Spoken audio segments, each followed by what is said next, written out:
안녕하세요. 저는 결혼한 지 5년차 여자입니다. 남들 보기에 풍족하고 여유 있는 삶은 아니지만 그래도 저는 착하고 성실한 남편과 오손도손 살며 행복함을 많이 느끼고 있습니다. 저는 현재 시어머니와 왕래를 안 한 지 6개월 정도가 되었습니다. 언제까지 이렇게 왕래 없이 지낼 수는 없겠죠. 하지만 솔직한 마음으로는 계속 이렇게 왕래 없이 지내고 싶은 마음도 있습니다. 저희 시어머니, 나이 드신 분에게 이런 말 그렇지만 정말 철딱선이 없으시거든요. 그 때문에 저도 남편도 마음고생 참 많이 했었습니다. 결국 발길까지 끊게 된 저의 사연, 어떤 일이 있었는지 지금부터 말해볼까 합니다. 남편과는 20대 중반에 아르바이트를 하며 만나게 되었어요. 일했던 곳은 고깃집이었어요. 저는 학교 졸업 후 취업 준비를 하며 저녁에는 아르바이트를 하고 있었고 지금은 남편이지만 그때는 아르바이트 동료였던 그 남자도 마찬가지 상황이었습니다. 다만 저는 그 고깃집 한 군데서만 아르바이트를 했다면 그 남자는 고깃집에 편의점 아르바이트까지 한탕 더 뛰더라고요. 오전에는 취업 준비하고 이력서 넣고 면접 보러 다니고 오후에는 일을 하면서 바쁘게 사는 사람이었습니다. 대화를 좀 해보니 취업 준비와 알바로 하루에 4시간 정도밖에 안 잔다고 하더라고요. 옆에서 보기에 참 힘들고 빠듯한 삶인 듯 했지만 그 남자는 그래도 참 긍정적이고 밝았습니다. 씩씩하기도 하고요. 저는 그 모습이 참 좋아 보이더라고요. 환경이 힘들면 불평불만하고 신세한탄을 할 수도 있는데 오히려 그 남자는 더욱 씩씩하고 밝게 지냈는데 그게 참 마음이 건강해 보였거든요. 하지만 육체적으로 너무 피곤했던지 가끔 오픈 준비를 하다가도 꾸벅꾸벅 졸기도 했어요. 옆에서 그게 참 안쓰럽고 안 돼 보이더라고요. 그래서 제가 커피를 주거나 바카스라도 주면 너무 고맙다고 하면서 다음 날에 음료수라도 꼭 하나 사와서 저한테 돌려줬고요. 돈이 많고 여유가 넘치는 사람은 아니지만 사람이 진국이다라는 것을 그 남자를 보며 처음으로 느낀 것 같습니다. 그래서 제가 먼저 고백을 했어요. 사귀어보고 싶다고요. 하지만 남편은 처음엔 거절했어요. 제가 싫은 건 아니지만 자기는 돈도 없고 시간도 없어서 사귄다고 해도 잘해줄 수 있는 여유가 없다면서요. 하지만 저는 괜찮다고 그런 건 내가 양보할 수 있다고 했죠. 내가 싫은 게 아니라면 한번 만나보자고요. 그렇게 저희는 사귀게 되었어요. 물질적으로는 풍요롭지 않아도 저에게 참 잘하려고 하고 마음만큼은 따뜻하고 부자인 사람이었습니다. 하지만 너무 고생하는 것 같아 한 번은 물어봤죠. 뭐 때문에 그렇게 악착같이 돈을 버느냐고요. 그랬더니 자기가 집안의 가장이라고 했습니다. 아버지가 몇 년 전에 돌아가셨고 그 후부터는 자기가 돈을 벌어서 엄마와 여동생 건사를 한다고 하더라고요. 학교 생활하면서 열심히 아르바이트를 했는데 정작 본인 스스로에게는 제대로 쓰는 것도 없는지 겨울이 되면 매일 입고 다니는 점퍼는 닳아서 팔 부분이 반들반들해질 정도였습니다. 하지만 힘들다고 앓는 소리 하거나 신세한탄도 잘 안 했어요. 묵묵하고 긍정적이었죠. 곧 취업하고 안정적으로 돈을 벌게 되면 그땐 상황이 나아질 거라고 믿으면서요. 그렇게 남친은 취업을 하게 되었고 저도 이듬해 취업을 하게 되며 같이 아르바이트를 그만뒀습니다. 그리고 몇 년 뒤에 결혼까지 하게 됐고요. 이 남자는 결혼할 만한 남자다라는 제 생각은 만나오면서 변함이 없었어요. 당장의 돈이나 능력이 없다 해도 마인드가 정말 건강하고 성실했고 그런 남자는 흔치 않다는 걸 알고 있었거든요. 하지만 경제적인 상황 자체는 참 안타까울 정도로 힘들었습니다. 남친은 나름 연봉도 나쁘지 않았는데 그 월급 중 일부는 어머니께 드려 생활비로 썼고 나머지는 적금으로 모았다고 했어요. 하지만 어머니가 가만히 계시면 되는데 자꾸 중간중간에 돈 사고를 쳐서 기껏 모아놓은 적금도 깨서 날린 적이 여러 번이었다고 했습니다. 게다가 그나마 다시 모은 돈은 동생이 먼저 결혼한다고 해서 그리로 다 보태줬다고 하고요. 저한테 미안하다고 자기는 밑 빠진 독에 물 붓고 살아야 되는데 저까지 힘들게 할 수 없다며 중간에 한번 헤어지자고도 했습니다. 저도 좋은 사람인 건 맞지만 현실적으로 결혼은 좀 힘들겠다 싶어서 헤어지고 체념하려고도 했어요. 하지만 여전히 남친을 너무 사랑했고 남친도 저를 못 잊고 힘들어 하더라고요. 그래서 결국 저희는 다시 만나게 되었고 없는 돈으로 결혼까지 하게 된 거였습니다. 저희 부모님도 처음엔 결혼을 탐탁치 않아 하셨죠. 남친이 사회생활은 제법 했다는데도 모아놓은 돈이 거의 없는 데다 예비 시어머니는 그때까지도 줄곧 남친 돈으로만 생활하셨거든요. 사지 다 멀쩡하시고 아직 젊으신데도 따로 일하시는 것도 없이요. 게다가 그 돈 사고라는 게 한 번씩 돈을 벌어보겠다 하시면서 괜한 일을 벌이셔서 모아놓은 돈까지 까먹으셨거든요. 한마디로 버는 돈은 전혀 없으신데 남친이 모아놓은 돈을 자꾸 까먹는 상황이라 결혼을 하려고 해도 남친한테는 돈이 별로 없는 상황인 거였죠. 저희 부모님 입장에선 딸이 고생할 게 불보듯 보여서 반대를 하셨습니다. 하지만 워낙 남친이 괜찮은 사람이고 또 저도 절대 못 헤어진다고 나오니 결국 허락하셨고 저희는 그렇게 없는 살림으로 결혼 생활을 시작하게 되었어요. 하지만 결혼한 지 얼마 되지 않아 바로 문제가 터졌습니다. 저희의 신혼집은 이모가 매매를 해뒀던 빌라에서 시작했는데요. 이모가 저를 위해 전세금을 최대한 싸게 해주셔서 들어가 살았거든요. 결혼할 때 저는 비용 중 일부를 따로 빼서 제가 잘 들고 있었습니다. 비상금 명목으로요. 엄마도 그렇게 하라고 하셨고요. 그런데 결혼하고 5개월 정도 지났을까 모르는 분들이 갑자기 저희 회사에 찾아온 겁니다. 저보고 다짜고짜 민영숙 며느리냐고 하시더라고요. 맞다고 하니 차용증 주면서 어머님이 빌린 돈 갚으라고 으름장을 놓더라고요. 직장에서요. 직장 동료들도 황당하게 다 쳐다보고 저도 너무 당혹스럽더라고요. 그런 일은 살면서 처음이라 너무 황당하기도 하고 또 무섭기도 하고 남편에게 벌벌 떨면서 전화했더니 남편도 난리가 났습니다. 너무 미안하다며 자기가 해결한다고 하면서요. 그리고 곧장 어머님 댁으로 가서 따졌는데 어머님 하시는 소리가 주변에 아는 분 소개로 블록체인 코인이라는 걸 하셨답니다. 그것도 돈이 없으니 빌려서요. 미래의 가상화폐니 뭐니 하면서 지금 쌀 때 사놓아야지 나중에는 사고 싶어도 살 수 없다고 하니까 어머님이 그걸 빚까지 내서 사신 거예요. 뭔지 잘 알지도 못하시면서요. 어머님께 돈 빌려주신 분들은 어머님이 이자도 제대로 안 갚고 잠수까지 탔다며 아들이든 며느리든 저희 보고 갚으라고 했습니다. 안 그러면 어머님 깜빵 보내버린다고 하면서요. 저희 남편 어머님한테 울분을 토하더라고요. 제발 가만히 있으시라고 했잖아요. 왜 자꾸 일을 벌리세요? 가만히 있긴 뭘 가만히 있어. 내가 시체야? 내 딴에는 돈 좀 벌어서 너한테 보탬이 좀 되려고 한 거 아니야. 이게 보탬이 되는 거예요? 한두 번도 아니고 왜 자꾸 그러세요? 전에는 무슨 부동산이 어쩌고 또 그전엔 다단계에 속질 않나. 그 후엔 또 주식한다고 400만 원 날리고. 예, 그 인간들이 마음 먹고 사기치면 안 당할 재간이 어딨어. 그리고 돈 번 사람이 있다 하니까 나도 해보는 거잖아. 엄마가 자꾸 여기저기서 말도 안 되는 정보들 듣고 무작정 따라하니까 그렇잖아요. 차라리 저한테 먼저 물어보기라도 하시라고요. 한시가 급한데 물어보고 할 게 어딨어. 그래서 너한테 물어보면 보나마나 뭐든 안 된다고 할 게 뻔한데. 그럼 안 하셔야죠. 이것 보세요.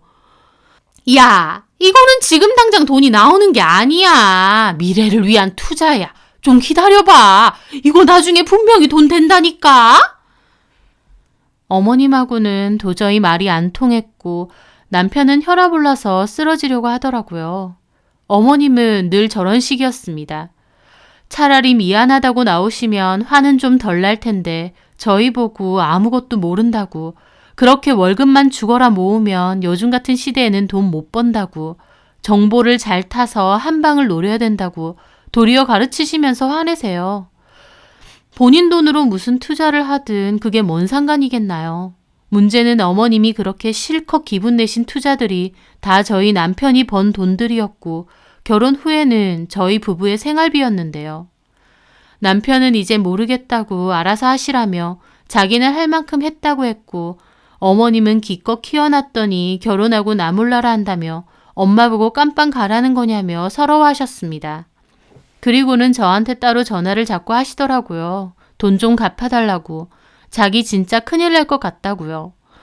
저희 남편은 저보고도 어머님 연락 다 차단하라고 했는데 그때까지 저는 어머님이 좀 안쓰럽기도 해서 남편 말대로 연락을 차단하지는 못했었어요.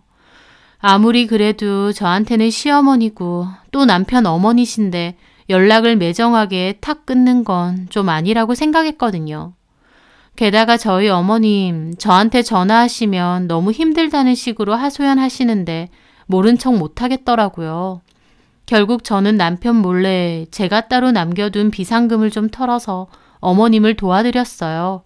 오히려 제가 남편한테 비밀로 해달라 말씀드리면서요. 저희 어머님 며느리가 아들보다 낫다며 울먹이시면서 고맙다고 하시더군요. 지금 생각해보면 저도 참 순진했던 것 같은데 그때는 어머님 상황이 너무 급해 보여서 그럴 수밖에 없었습니다. 대신 저는 돈은 빌려드리되 차용증을 쓰게 되었어요. 어머님께 돈을 빌려드린다는 내용으로 간단한 녹음도 해두었고요. 왜냐면 어머님이 남편하고 한바탕 하고 난 뒤부터 일을 하신다며 식당 일을 구하신다 하셨거든요. 그때 월급 받으면 조금씩 나눠 갚겠다고 약속을 하셨기에 저도 일부러 차용증을 받은 겁니다. 시간이 걸려도 진짜 받을 생각도 있었고요. 솔직한 말로 그때까지만 해도 어머님이 진짜 조금씩이라도 갚아주실 줄 알았어요. 근데 웬걸 정말 한 푼도 안 갚았습니다. 안 갚는 정도가 아니라 마치 그때 그 일이 없던 일인 것처럼 하시더라고요. 아무리 그래도 시어머니인데 자꾸 빌려드린 돈 돌려달라고 할 수도 없고 남편한테는 비밀로 했으니 어디 말할 데도 없고 저도 형편 넉넉한 것도 아닌데도 무리해서 빌려드린 건데 받지도 못하고 마음고생 좀 했었죠. 게다가 어머님도 일하신다고 했던 그 식당 한 달도 못 돼서 그만두셨어요. 그러다 보니 더욱 돈은 돌려받을 수 없었죠. 그 일 이후에도 그만큼의 큰 돈은 아니었지만 자잘하게 돈 요구는 많이 하셨었어요. 저희가 어머님 생활비를 조금 보내드리는데도 늘 돈이 없다고 하시면서 앓는 소리를 잘하셨고요. 물론 저한테보다는 남편에게 주로 전화를 해서 힘든 소리를 많이 하셨죠. 저한테는 돈보다는 화장품이나 먹을 거, 옷 등 생활용품이 필요하다는 소리를 잘하셨어요. 저도 슬슬 아기 가질 준비도 해야 되고 또 이사도 갈 준비를 해야 돼서 여유가 있는 상황은 아니었지만 제가 해드릴 수 있는 부분은 나름 해드렸던 것 같아요. 제 거 사면서 어머님 거 챙겨드린 것도 많고요. 하지만 시간이 지날수록 남편이 결혼 전에 한 말이 뭔지 알겠더라고요. 밑 빠진 독에 물 붓기라고 했던 그 말이요. 나름 한다고 해도 어머님은 늘 섭섭해하셨고 하소연도 늘 하셨어요. 그런데 제가 진짜 좀 그랬던 건 누울 자리 보고 발 뻗는다는 말처럼 저희한테는 앓는 소리를 하셔도 신우에게는 그런 소리를 잘 안 하셨어요. 오히려 사는 형편은 신우가 더 괜찮습니다. 신우네 남편은 대기업 연구원으로 일하고 있고 사는 아파트도 평수도 넓고 좋은 곳이거든요. 그런데도 어머님은 저희한테는 돈 더 달라고 성하셔도 오히려 신우한테는 그런 거 일체 없이 미안해 하시는 겁니다. 너무 없이 결혼했는데 시댁에서 눈치 보고 사는 건 아닌가 염려된다면서요. 제가 보기에 저희 신우 그런 거 없이 엄청 잘 먹고 잘 삽니다. SNS에도 사진을 자주 올리는데 가족끼리 여행도 자주 가고 백화점도 자주 가요. 뭘 샀고 뭘 선물 받았고 이런 자랑글도 SNS에 종종 올리고요. 다만 어머님하고 성격이 똑 닮은 신우는 어머님 앞에서는 하소연하고 앓는 소리를 잘하더라고요. 자기는 돈도 얼마 안 가지고 결혼을 한 거다 보니 아무래도 시댁이나 남편 눈치가 보인다 어쩐다 하면서요. 그렇다 보니 어머님도 신우에게는 용돈 한번 달라고 안 하시더라고요. 반면 저희 남편이나 저는 별말 안 하고 힘든 소리도 안 하니까 자꾸 저희한테만 뭔가를 해달라고 하셨어요. 하여튼 가뜩이나 넉넉치 않은 형편에 어머님 생활비 드리면서도 하소연까지 듣고 이래저래 힘들었습니다. 지치기도 했고요. 그러다가 그 일이 있었어요. 한 번은 저희 생활비에 빵꾸가 난 겁니다. 결혼 후 운 좋게 아파트 청약이 당첨이 되면서 아파트 완공이 되면 지금 빌라에서 나와서 들어가려고 했거든요. 그 과정에서 대출을 좀 하게 되었고 갚아야 될 돈도 꽤 됐습니다. 저희가 지금 집에 워낙 싸게 살고 있는 거다 보니 이모에게도 죄송하기도 해서 저희가 빨리 나가줘야 했거든요. 그래야 이모도 정상적인 전세금을 주는 다른 세입자를 구할 상황이었으니까요. 남편과 제가 버는 돈은 저희 생활비와 어머님께 드리는 생활비를 제외하곤 저희 카드값과 대출금으로 빼곡하게 나갔는데요. 한 번씩 생각지도 못한 목돈이 들어갈 일이 생기더라고요. 그러면서 어쩌다 보니 그달에 100만 원 정도가 모자라게 된 겁니다. 급한 김에 친정 부모님께 빌리게 되었죠. 다음 달 여윳돈 생기면 바로 갚겠다고 말씀드리면서요. 물론 다음 달이라고 바로 여유가 생기진 않아서 몇 달 동안 돈을 조금씩 모아서 부모님께 갚을 100만 원을 따로 마련해 두었습니다. 이 일은 저희 어머님도 알고 계세요. 제가 친정 부모님께 급하게 돈을 빌렸다는 걸요. 왜냐면 그때 돈이 급해서 신우한테 부탁했는데 신우가 안 된다며 여윳돈 없다고 거절했고 그게 어머님 귀에도 들어갔거든요. 하여튼 그런 상황이었고 저는 100만 원을 친정 부모님께 갚으려던 참이었어요. 그때 마침 저희 어머님 환갑잔치가 겹쳐진 겁니다. 요즘 같은 100세 시대에 환갑 챙기는 분 많지는 않잖아요. 저희도 여유가 많이 없으니까 분위기 좋은 데서 식사하고 생신 축하드리고 그렇게 끝냈으면 했거든요. 그런데 어머님이 환갑 기념으로 갑자기 용돈 100만 원을 달라고 하시는 겁니다. 저 그 말 듣는데 순간 너무 어이가 없더라고요. 저희 사정 뻔히 아시면서 본인 생신이라고 100만 원이나 덜컥 달라고 하시다니요. 그때 진짜 제대로 현타가 오더라고요. 저희가 어떻게든 생활비며 필요하신 돈은 꾸역꾸역 마련해 드리니까 저희가 진짜 여유가 있다고 착각하신 건지 처음엔 제가 좋게 어머니께 말씀드렸습니다. 저희 이번 달에 여유도 없고 이래저래 돈 들어갈 때가 많을 것 같아서 그건 좀 무리라고요. 대신 좋은 곳 가서 식사하고 그렇게 생신 보내시는 게 어떻겠느냐고요. 그런데 어머님 역정 내시면서 이렇게 말하시더군요. 왜 여윳돈이 없어? 100만 원 있잖아. 네? 무슨 100만 원요? 내가 다 알아. 사돈댁에 갚을 돈 있다며. 저 그 말 듣는데 머리가 띵 하더라고요. 친정 부모님께 빌린 100만 원 얘기가 여기서 왜 나오나요? 어머님, 그건 저희 엄마한테 빌린 돈이라서 이번 달에는 갚아드려야 돼요. 사부인이 뭐 100만 원 없다고 어떻게 되니? 사돈어른도 아직 일하고 있고 너네 집 그렇게 여유 없지 않잖아. 어찌됐든 저희가 필요해서 빌린 돈이고 당연히 갚아야죠.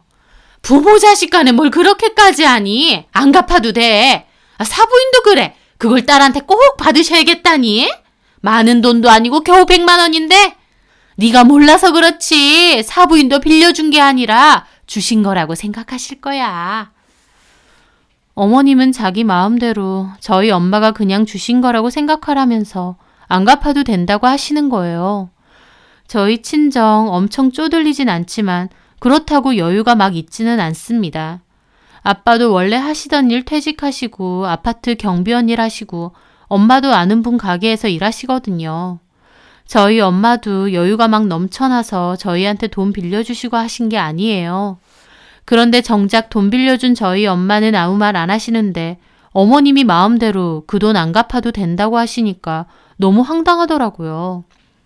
어머님, 저희 엄마도 저희 급하다고 하시니까 힘들게 융통해서 보내주신 돈이세요. 당연히 갚아야죠. 설사 엄마가 안 받는다 하실지언정 저는 갚아야 된다고 생각해요. 그리고 안 갚는 건 둘째치고 왜 그 돈을 어머님 본인에게 달라고 하세요? 내 환갑 아니야! 너 내 환갑인 줄 몰랐니? 알죠. 아니까 한정식 집에서 식사하시자고. 안 먹어. 안 먹어도 돼. 대신 100만 원 그냥 현금으로 줘. 나 알아서 쓸 데가 있어서 그래. 내가 자식 새끼 키워서 결혼까지 시키고 아들의 며느리까지 있는데 환갑에 100만 원도 못 받아? 저는 말문이 턱 막혔습니다. 어머님이 이렇게까지 막무가내시구나. 그때 제대로 느꼈습니다. 어머님은 100만 원 달라고 계속 그러시고 저도 기분이 너무 상해서 단호히 말씀드렸죠. 어머님, 저희 100만 원 없고요. 저희 부모님께 빌린 돈은 무조건 갚을 거예요. 어머님 생신 때 식사하려고 했는데 정 싫으시면 식당 예약은 취소할게요. 그리고 저 말고 근식 씨한테 얘기하세요, 앞으로. 뭐야? 아니, 시어머니가 며느리한테 전화도 못해? 저 지금 일하는 중이고 이렇게 오래 통화하기에는 좀 힘들 것 같아요. 그만 끊겠습니다. 그렇게 저는 전화를 끊었는데 뭔가 얹힌 것처럼 가슴이 갑갑해왔습니다. 어쩜 이렇게까지 뻔뻔하실까 싶었거든요. 저희 사정 모르시는 것도 아니고 매달 생활비도 보내드리는데 왜 당연히 맡겨놓으신 것처럼 100만 원을 요구할까 싶었습니다.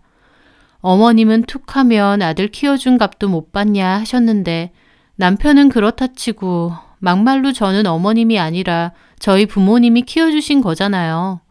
근데 왜 자꾸 저한테 당연하게 손을 벌리시는 건지 이해가 되지 않았어요. 톡 까놓고 제가 받은 게 뭐가 있다고요. 저희 남편에게도 이런 얘기를 하게 되었고 남편은 정말 미안해하더라고요. 저한테 면목이 없고 자기도 이제 진짜 지친다고요. 그러면서 그날 저녁 남편은 술을 한잔하면서 지난 얘기를 했습니다. 엄마는 평생 집에서 살림만 하셨고 경제활동을 한 적은 한 번도 없으셨대요. 돈 쓰시는 거 좋아하시고 사치품도 좋아하셔서 그전에도 아버지가 많이 힘들어 하셨대요. 그래도 그나마 아버지가 살아계실 땐 괜찮았는데 아버지가 돌아가시고 빚까지 조금 생기는 바람에 집안 상황이 안 좋아졌었답니다. 남편은 그때 군대에서 막 제대했을 때라 휴학하고 일을 하며 돈을 벌었고 그 돈으로 어머님과 동생을 건사했대요. 여기까지는 저도 알고 있는 얘기였습니다.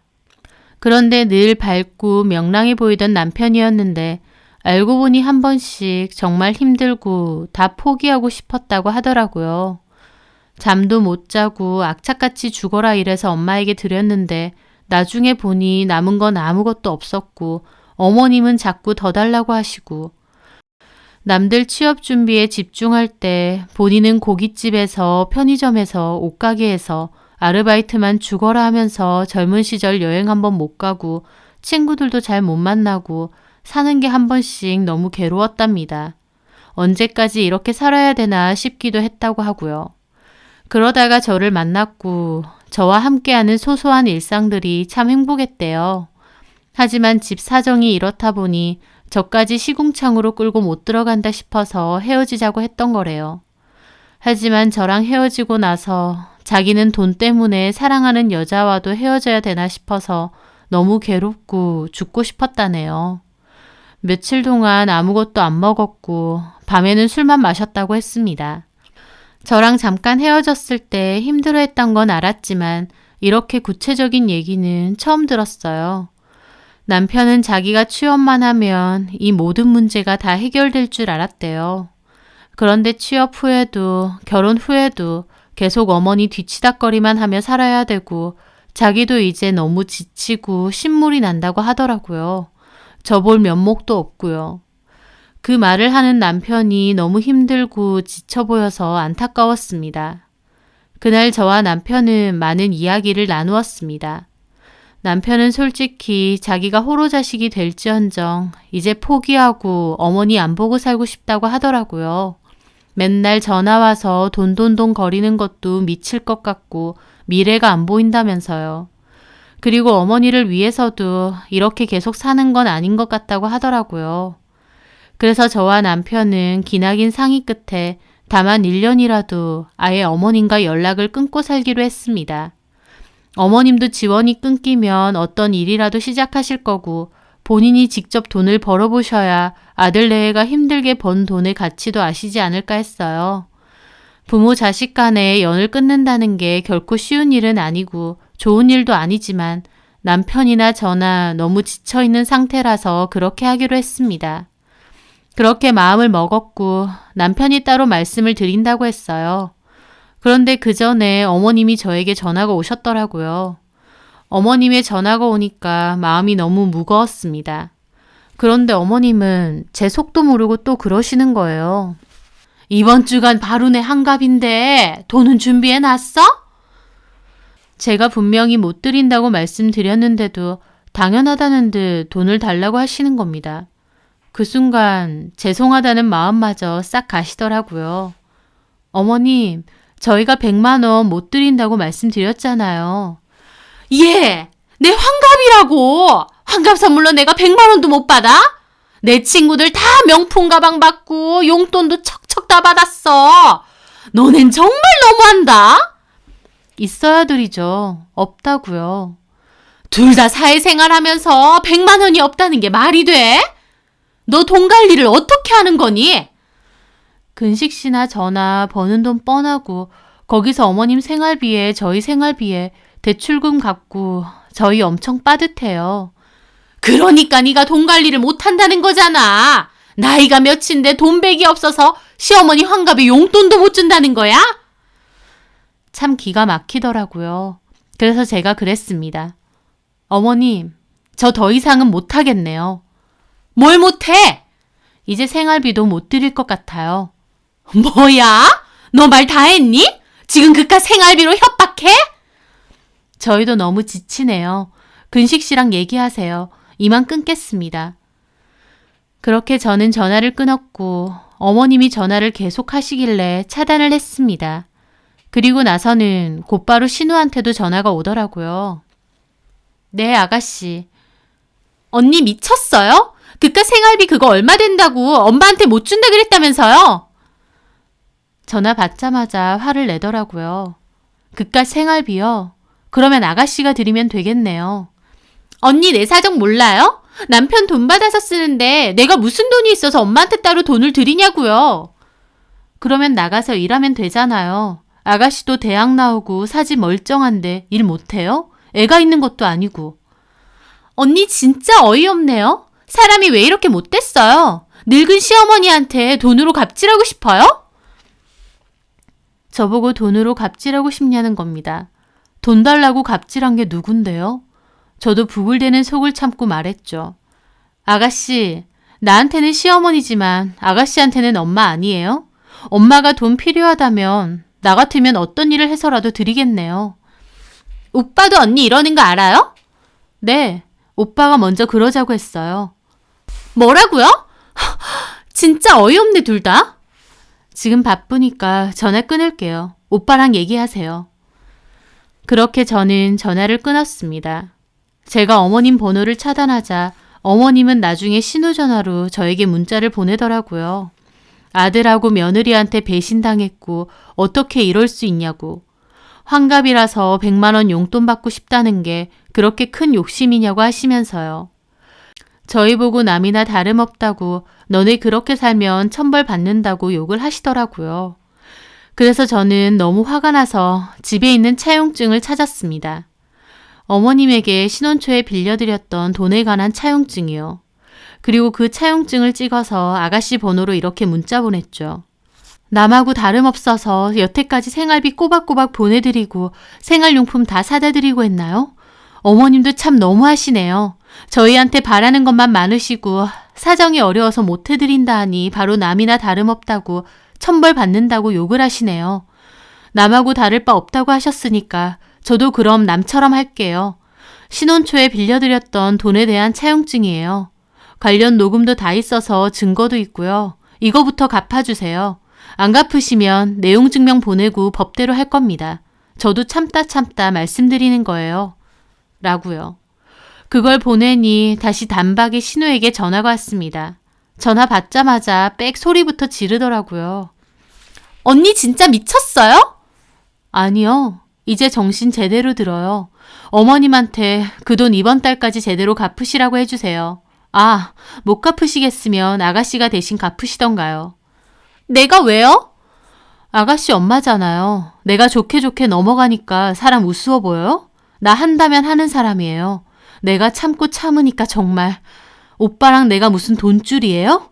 아가씨 허구한 날 백화점에서 비싼 옷 샀네, 구두 샀네, 잘만 자랑글 올리더만. 그거 하나만 안 사도 어머님 생활비 드리고도 남겠어요. 아들만 자식이에요? 이제부터 아가씨가 어머님 건사하세요. 그리고 제가 빌려드린 돈도 무조건 갚으세요. 안 그러면 내용 증명 보낼 거니까.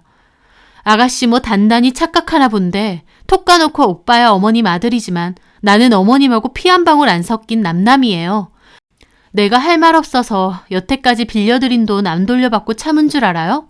아가씨도 그러는 거 아니에요. 대학 졸업하고도 일 한 번 안 하고 결혼까지 오빠 돈으로 했으면 양심이 있어야지. 그 돈 무조건 갚아요. 알겠어요?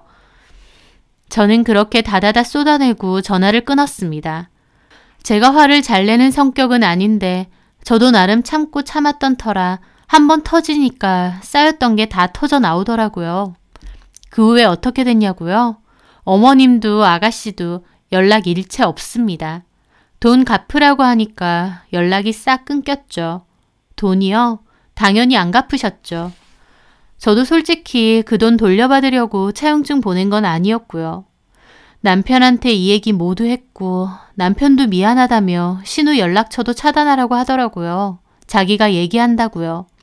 그렇게 어머님과 신우 연락처를 차단하고 아예 안 보고 산 지 6개월이 넘어갑니다. 어머님이 어떻게 사시는 건지 아가씨가 어머님을 좀 도와드리는 건지는 모르겠어요.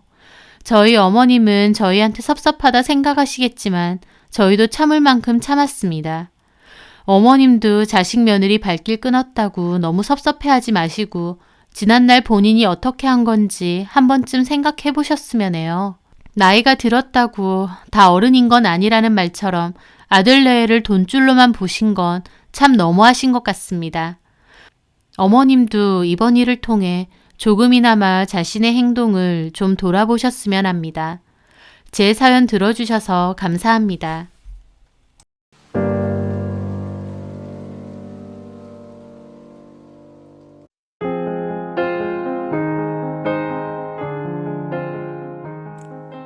세상에는 참 기막힌 일들이 많죠.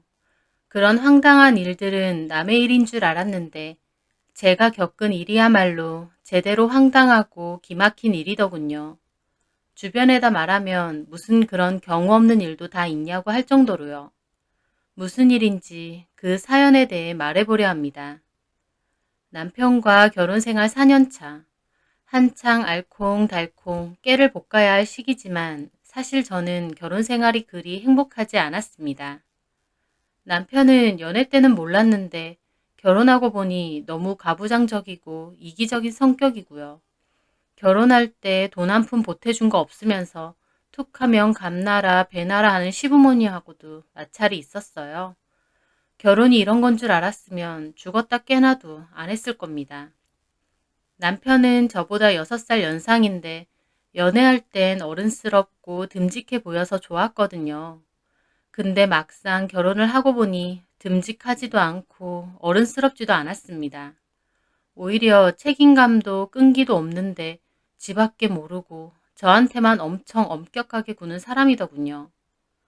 남편은 저와의 짧은 결혼 생활 동안 직장을 2번이나 이직했습니다. 원래 다니던 회사에 상사하고 마찰이 너무 심했다며 퇴사를 했고 집에서 3달 넘게 놀다가 그 다음 회사에 취업을 했어요. 그마저도 제가 구직 사이트를 뒤져서 이력서 내보라고 한 곳입니다. 근데 제가 추천한 회사라 그런지 자기는 별로 마음에 들지 않는다며 초반부터 다니기 싫다고 징징거리더군요. 연봉도 작고 회사 규모도 너무 작고 직원들도 하나같이 별로라면서요. 그래도 좀만 참고 견뎌보라 했는데 그걸 못 참고 결국 때려치웠습니다. 제가 정이직을 하고 싶으면 다른 회사 구하고 옮기랬는데 그마저도 못 참겠다며 때려친 거죠. 그리고 지금의 회사를 다니고 있는데 그마저도 맨날 그만두고 싶다고 타령을 합니다. 저는 부모님이 운영하는 작은 제조회사에서 일을 합니다. 회사라고 하긴 거창하고 작은 공장 하나를 운영하시는데 부모님 두 분이서도 하실 수 있는 주문 제작 제조일이거든요. 그치만 저도 돈을 벌어야 해서 부모님과 함께 일을 하는 거였죠. 남편이 툭 하면 일을 관두려고 하니 불안해서 저라도 꾸준히 일을 하고 있습니다. 저희 부모님 일은 규모는 작아도 일거리가 꾸준히 있어서 늘 바쁘고 매출도 괜찮은 편이에요. 남편과 제 월급은 비슷한 수준이고요. 어쨌든 결혼 초반에는 작은 빌라에서 전세로 살고 있었어요. 저희 집에서는 5천만 원 정도 보태주셨는데 시댁은 워낙 돈이 없어서 따로 보태주는 건 없었고 남편과 제가 모아놓은 돈에 모자란 금액은 대출까지 받아서 전세금을 마련했습니다. 이때 한 대출은 남편 회사 퇴직금으로 갚았습니다. 그런데 결혼 초반에 제가 청약에 당첨이 된 겁니다. 부부 가점제 청약은 아니고 제 청약 통장으로 하는 추첨제로 신청했는데 하늘의 별 따기에서 제가 당첨이 된 거였어요. 나름 경쟁률도 높은 아파트였는데 기적 같았죠. 그런데 당첨된 건 너무 기쁘지만 분양가가 꽤 높았습니다. 완공이 될 때까지 고민도 많이 하고 부동산에서도 연락이 꽤 왔지만 워낙 목도 좋고 꼭 살고 싶은 곳이라 좀 무리해서라도 들어가고 싶더라고요. 그래서 결국 전세금 뺀 나머지 금액은 저희 부모님께 좀 빌리고 또 모자라는 나머지는 제가 다시 대출을 해서 겨우 입주하게 되었습니다. 저희 부모님께는 딸이라고 하나 있는데 결혼하고 나서 손을 두 번이나 벌리게 만든 거니 너무 죄송했어요. 그래서 빌려주신 돈은 천천히라도 꼭 갚겠다고 다짐했죠. 그렇게 결혼 4년 차에 꿈에 그리던 신축 아파트로 이사를 오게 되었습니다. 너무 행복하고 좋더라고요. 남편도 당연히 넓고 번듯한 새 아파트로 이사를 오게 되니 엄청 좋아하고요. 그런데 시댁에서 하는 말은 좀 웃기더라고요. 선주 너는 결혼 잘했다. 신혼에 누가 그렇게 큰 평수 아파트에 들어가니? 저는 너무 황당했습니다. 청약이 된 것도 제가 된 거고 이 집 중도금 잔금 마련하려고 대출이며 뭐며 아등바등한 것도 다 저거든요. 톡 까놓고 이 집에 남편이 한 노력이나 걸리는 일도 없습니다. 명의도 당연히 저고요. 근데 시부모님은 명의가 저라는 걸 알자 왜 남편 명의로 안 했냐 오히려 따지시더라고요. 그렇게 하면 안 되지. 남편 기죽이는 거야 뭐야. 당연히 집 명의는 가장인 경호 앞으로 해놔야 되는 거 아니니? 저는 속으로 코웃음이 났습니다. 가장은 무슨 가장인가요? 이 집의 실질적인 가장은 접니다. 저는 그 순간은 유야무야 적당히 넘겼는데 그 후 저만 보면 집 명의 옮겼냐고 물으시는 거예요. 그리고 남편도 그걸 원하는지 시부모님이 그럴 때마다 암소리 안 하고 있더라고요. 저는 그냥 대출명의 핑계대면서 이래저래 적당히 넘어가려 했습니다. 그런데 어머님이 너 벌써부터 딴 생각하니? 네? 아니 어차피 결혼했고 너네 부부인데 누구 명의고 그게 뭐가 그렇게 중요해서 끝까지 네 이름으로만 하겠다는 거야? 너 뭐 딴 생각 있니? 저는 속으로 명의가 그렇게 안 중요한데 왜 부득불 남편 명의로 하자는 건지 이해가 안 되더라고요. 하지만 그냥 최대한 좋게 말씀드렸습니다. 어머님, 제가 말씀드렸잖아요. 대출을 제 이름으로 받아서 그렇다고요. 너 누굴 바보로 하니? 대출은 대출이고 명의는 명의잖아. 저는 짜증이 나서 그냥 솔직하게 말했습니다. 어머님, 솔직히 지금 집 제가 노력해서 얻은 거예요. 애초에 청약도 제 거고요. 대출도 제 앞으로 했고 모자란 금액은 저희 부모님이 해주신 거고요.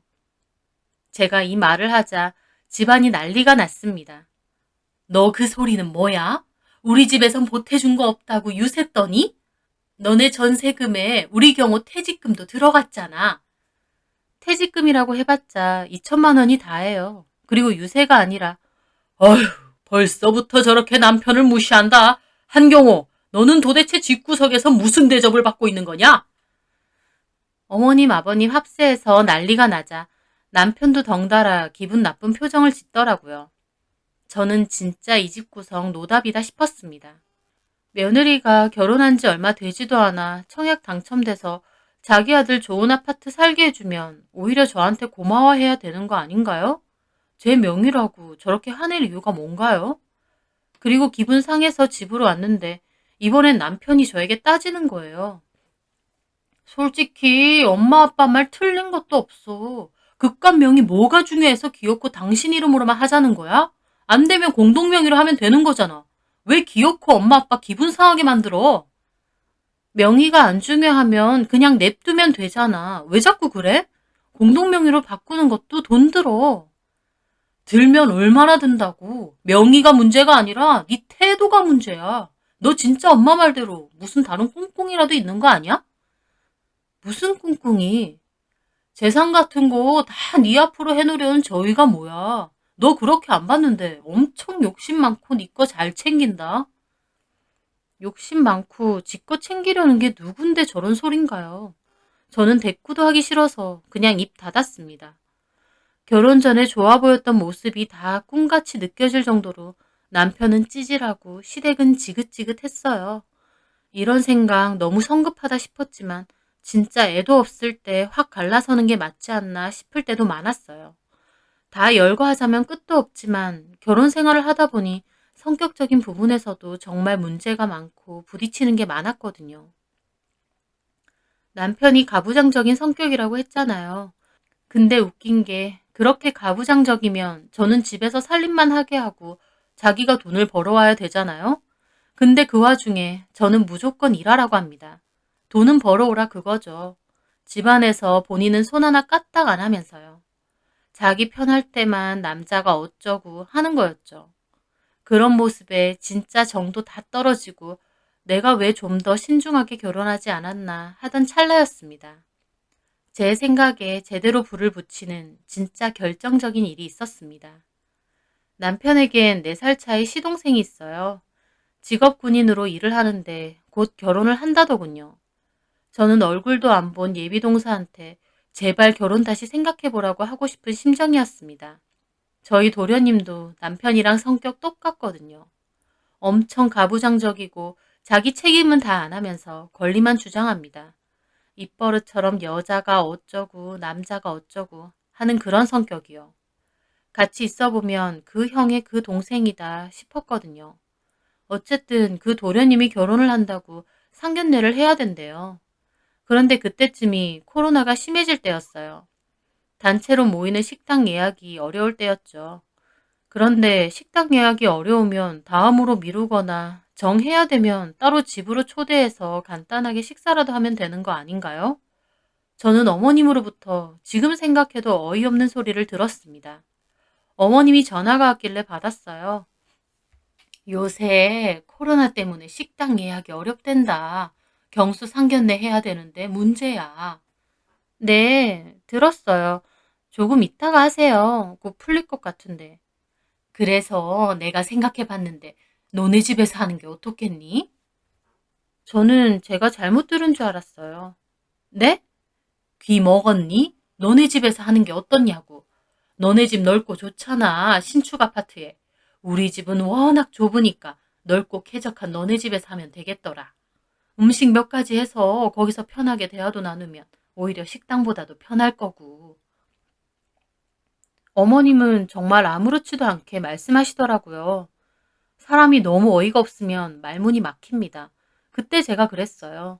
머릿속에서 이게 뭔 소린가 싶더라고요. 살면서 상견례를 며느리 집에서 하자고 하는 시부모님도 있나요? 제가 멍하게 있으니 어머님은 채근하시더라고요. 여보세요? 듣고 있니? 들었어요. 근데 어머님, 그건 좀 아니지 않나요? 어떻게 상견례를 저희 집에서 해요? 왜? 어머님은 뭐가 문제냐는 말투로 물어보시더군요. 상식이 통하지 않는다는 기분이 들었습니다. 당연한 건데 왜 안 되는 이유를 설명까지 해야 되는 건가 싶더라고요. 어머님, 그건 아니죠. 도련님 상견례를 어떻게 저희 집에서 해요? 정식당 예약이 안 되면 어머님 집에서 하거나 그것도 아니면 도련님 신혼집에서 차라리 해야죠. 걔네 신혼집 아직 원래 살던 사람들 이사 안 나갔어. 그리고 뭘 그렇게 펄쩍 뛰면서 반응하니? 상황이 안 되면 그렇게 할 수도 있지. 아니 형수가 돼서 이 정도도 못 해줘? 집 좀 빌려주는 게 뭐가 그렇게 어렵다고 그래? 집도 집이지만 음식은요. 그게 뭐가 어렵다고. 갈비찜하고 잡채하고 국 종류랑 나물이나 몇 개 하면 되지. 내가 너한테 뭐 그렇게 힘든 거 시켰다고. 그건 아니니 많이 하는 거야, 시어머니한테. 어머님은 정말 이게 아무것도 아닌 일처럼 제가 이상한 것처럼 말하시더라고요. 저는 제 상식이 없어지는 기분이었습니다. 어머님 집도 아니고 며느리인 저희 집에서 그것도 음식 준비는 제가 다 하라니요. 말이 쉬워서 음식 몇 개지. 어른들 초대하는 일인데 그게 그렇게 간단한 일인가요? 어머니, 상견례를 누가 며느리 집에서 해요. 아무리 생각해도 이거 좀 아니잖아요. 뭐가 자꾸 아니라는 거야. 상황이 안 되면 그럴 수도 있지. 그리고 너 어디서 시어미를 가르치려 들어? 아니긴 뭐가 아닌데. 이게 말이 된다고 생각하세요? 뭐가 안 되는데? 저희 집이 식당도 아니고 제가 왜 도련님 상견례 하는데 음식을 준비하고 집까지 빌려드려야 되냐고요. 그리고 제가 시간이 어딨어요. 저도 일한다고 바쁘고 주말도 한 번씩 일 나가야 되는데. 어차피 아버지 공장 아니야. 아버지한테 사정 말하고 하루 쉬면 되지. 그걸 이해 못 해주시겠어? 이걸 누가 이해해요, 어머님. 어쨌든요, 저는 못해요. 하고 싶지도 않고요. 먼저 끊겠습니다. 저는 기가 막혀 전화를 끊었습니다. 대화가 되지 않더라고요. 애초에 어머님은 뭐가 잘못됐는지도 모르시는 것 같았어요. 다 떠나서 제가 먼저 흔쾌히 우리 집에서 하시는 게 어떠느냐라고 제안했으면 또 모르죠. 근데 제가 싫다는데 왜 기어코 저희 집에서 상견례 준비를 하라고 윽박을 지르시는 건가요? 제가 왜 저희 집에 얼굴도 모르는 예비동서 부모님까지 다 초대해서 식사까지 일일이 만들어 대접해야 하나요? 생각할수록 어이없고 도대체 시부모님은 나를 뭘로 생각하나 싶더라고요. 제가 며느리지 무슨 하녀고 몸종인가요? 저는 너무 어이가 없었는데 더 기가 막힌 건 남편의 태도였습니다. 그거 좀 하면 되지. 그게 뭐 그렇게 힘든 일이라고 엄마랑 싸워? 싸우긴. 너 내가 그 발딱하는 성질머리 좀 고치라고 했지? 그거 좀 하면 되지? 오빠 지금 그거 좀이라고 했어? 음식 만드는 게 그렇게 쉬운 일인 줄 알아? 남편은 오히려 저를 한심하게 보더라고요. 너는 여자가 돼서 음식 몇 가지도 못 만들어서 이 난리냐? 창피한 줄 알아. 내가 뭐가 창피한데? 엄마 말이 뭐가 잘못됐어? 식당 예약은 안 되고 경수 상견례를 해야 되는데 우리 집은 좁아 터져서 경수네 처가 식구들 부르긴 그러니까 결국 장남인 우리 집에서 하자는 거 아니야. 집에서 좀 할 수도 있지. 이게 이렇게 열낼 일이야? 나 같으면 네 어머님 좋은 생각이에요. 제가 없는 솜씨지만 그래도 음식 좀 마련해 볼게요 하면서 이 기회에 우리 엄마한테 점수라도 좀 따겠다. 저는 그 말도 안 되는 소리를 듣고 있자니 진짜 혈압이 오르더라고요. 점수 같은 소리 안에 한마디 한마디가 정말 때려주고 싶게 얄밉고 열받더라고요. 당신이 해 그럼 그렇게 별거 아니면 당신 하라고. 내가 어떻게 해 남자가. 그리고 회사 다녀서 피곤해 죽겠는데 그걸 어떻게 준비하냐? 나는 출근 안 해? 당신은 어차피 장인어른 공장 아니야. 쉬고 싶으면 말하면 되지. 그것도 못 봐주셔? 아주 엄마나 아들이나 말하는 게 똑같더라고요. 사람이 너무 기본 상식이 없으면 서로 싸움도 안 됩니다. 아예 싸울 전의를 상실한다고나 할까요? 제가 그때 딱 그렇더라고요. 저는 그냥 자리를 피했고 남편은 혼자 열을 냈어요. 제가 그날 밤 내가 이 결혼을 유지하는 게 맞나 수도 없이 생각했습니다. 그런데 다음날 아버지 공장으로 출근을 해서 일하다가 잠깐 쉬는 시간이었거든요. 폰을 보니 남편이 장문의 문자를 보냈더군요. 그 내용도 아주 가관이었습니다. 내용은 이랬습니다. 이 집이 네 청약으로 된 거라고 당신 건 줄 알아? 뭐가 그렇게 잘났다고 남편이고 시댁 식구들 개무시해. 내가 주변에 동료들한테 물어봐도 다 당신이 이상하다고 해. 어쩌다 딱 한 번 있는 일인데 집 치우고 음식 준비해서 대접하면 될 것을 이렇게 날뛸 일이야? 내가 진짜 결혼 잘못한 게 아닌가 어제 한참이나 생각했어. 나는 네가 요즘 여자들답지 않게 현명하고 조신하고 똑 부러지는 것 같아서 결혼했는데 이제 와서 보니 완전 이기적이고 욕심 많고 너밖에 모르는 그런 애네. 정말 실망이야.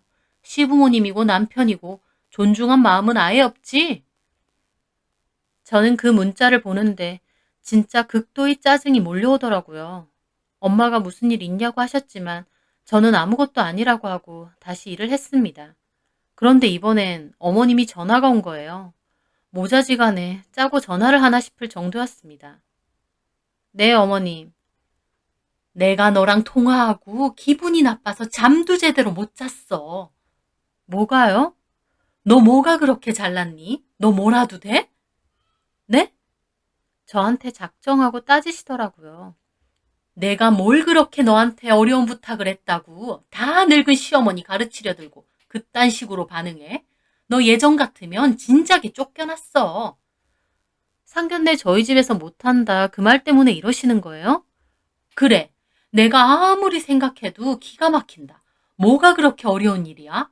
예전에는 시어머니가 시키면 며느리들은 군소리 없이 내내 했어. 내가 오냐 오냐 하니까 너 진짜 버르장머리 없다. 친정에서 그렇게 가르쳤니? 남편에 이어 어머님까지 저에게 막말을 쏟아내는데 저는 정말 소리라도 지르고 싶더라고요. 제가 아무 말 안 하자 어머님은 자기 하고 싶은 말을 다 쏟아내시더군요. 집 하나 있다고 유세 떠는 거야, 뭐야. 그럼 이사 갔다고 자랑은 왜 하는데? 제가 언제 자랑을 해요? 이사 갔다고 그런 말도 안 해요? 너 그 집 내 아들한테 명의 줬어? 아니잖아. 그까지 집 하나 있다고 유세 떠냐고. 그리고 결국 그 대출금도 내 아들이 갚을 거잖아. 제가 지금 갚고 있거든요. 얘 말하는 거 봐. 너 먹고 쓰는 생활비는 결국 경호의 월급에서 나오는 거 아니야? 너는 참 계산을 이상하게 하더라. 다 네가 한 것 같지? 다 제가 한 것 같은 게 아니라 진짜 제가 다 했습니다. 네, 남편도 월급 받아오죠. 근데 정말 쥐꼬리만한 월급이라서 생활비도 빠듯할 정도예요. 저는 남편이랑 비슷하게 벌고 있고 그 돈 아껴서 적금도 모으고 보험비도 내고 하고 있고요. 정작 어머님은 제가 일하고 돈 버는 건 아예 안 보이는 것 같더라고요. 저는 어머님과 옥신각신하다가 결국 전화를 끊었고 속이 터질 것 같아 결국 소리를 질렀습니다. 저희 부모님도 깜짝 놀라서 왜 그러냐고 하시더라고요. 저는 못 참고 부모님께 그간 있었던 일을 다 말씀드렸어요. 도저히 못 참겠다고. 내가 이거 더 참다가는 화병으로 죽을 것 같다고 하면서요. 저희 부모님도 제 얘기와 남편의 문자까지 보고 기막혀 하시더라고요. 세상에, 뭐 이런 집이 다 있니? 상견례를 며느리 집에서 하자는 얘긴 듣도 보도 못했다. 그리고 집주인인 네가 싫다면 알겠다고 하면 되지. 무슨 억지를 이렇게 부리면서 너를 잡니? 엄마, 나 진짜 결혼 잘못한 것 같아. 솔직히 한서방이 돈을 잘 벌기래, 가정적이기래. 다 떠나서 말이 안 통하고 무슨 남편 포함해서 시댁 식구들 다 조선시대에서 왔는지 여자가 어쩌고 저쩌고 시부모님도 10원 한 정 보태준 거 없으면서 우리 집에 툭 하면 용돈 달라 그러고 그러면서도 자기 아들 무시하지 말라고 나한테 시비 걸고 그런다니까? 저는 사실 부모님이 걱정하실까봐 이런 얘기를 제대로 한 적이 없습니다. 최소한 제가 선택한 결혼이니 그 책임도 제가 감수해야 된다고 생각했거든요. 하지만 그 문자와 어머님의 전화를 받으니 저도 한계에 다다른 기분이었습니다. 아버지는 아무 말 없이 밖에서 담배만 피시고 저희 엄마는 고민이 많아 보이시더라고요. 그날 저는 집에 들어가서 남편하고 한마디도 안 했습니다. 남편은 문자 보고 답장도 안 하냐며 자기가 저한테 질린다느니 어쩌느니 혼자 떠들어대는데 대꾸도 하기 싫더라고요. 그렇게 엄마와 며칠의 대화를 했는데 엄마는 저 좋을 대로 했으면 좋겠다고 하셨어요. 결국 결혼 생활 당사자는 저니까 원하는 대로 이혼하고 싶으면 그렇게 하고 같이 살 수 있으면 살라고요. 저도 고민 많이 했습니다. 하지만 애도 없고 별의별 이유로 다 이혼하는데 이만하면 저도 참을 만큼 참았다 싶었어요. 저도 이혼하는 쪽으로 마음을 굳혔고 엄마에게 말씀드리니 엄마도 잘 생각했다고 준비 잘하라고 하시더라고요. 그런데 이혼하는 건 하는 거라도 이렇게 그냥 물러나긴 싫었습니다. 왜 저만 결혼 생활 동안 주구장창 당해야 되는지 모르겠더라고요. 저는 어디 두고 보자 하는 마음으로 남편에게 말했습니다. 좋아. 상견례 우리 집에서 해. 제 말에 남편은 놀란 얼굴이더군요. 갑자기 왜? 그렇게 우리 집에서 상견례 하고 싶으시면 오시라 해. 갑자기 말 바꾸는 건 아니지? 아니니까 그냥 그렇게 진행하자고. 제 말에 남편은 기분이 좋아졌는지 막 신나서 떠들더라고요.